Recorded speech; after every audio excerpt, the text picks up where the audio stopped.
বিসমিল্লাহির রহমানির রহিম।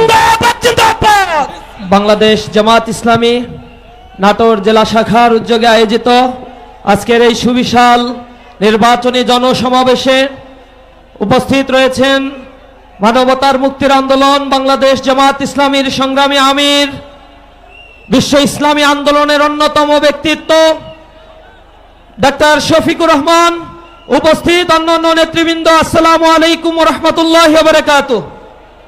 প্রিয় নাটোরবাসী, আপনারা কেমন আছেন? আগামী 12ই ফেব্রুয়ারি আমাদের এক আজাদির লড়াই ইনশাআল্লাহ।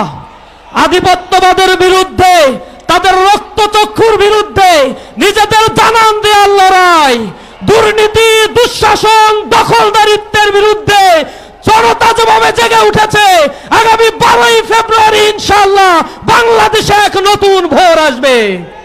তাদের মাথা খারাপ হয়ে গিয়েছে, তারা মিথ্যাচার করছে, হ্যাকিং করছে, মা বোনদের গায়ে হাত দিচ্ছে, আমাদেরকে ভয় ভীতি দেখাচ্ছে।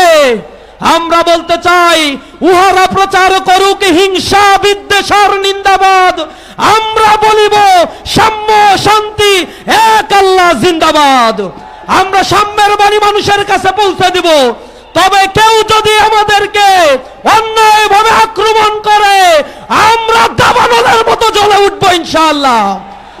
আমরা শুদ্ধ বারুদ আমাদের হাতে নিয়ে যদি কেউ তামাশা খেলতে চায়, এ জাতি তার ভোটাধিকার এবার বুঝে নেবে ইনশাআল্লাহ।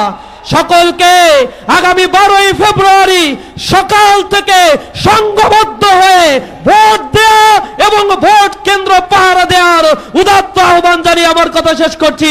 আসসালামু আলাইকুম ওয়া রাহমাতুল্লাহি ওয়া বারাকাতুহু।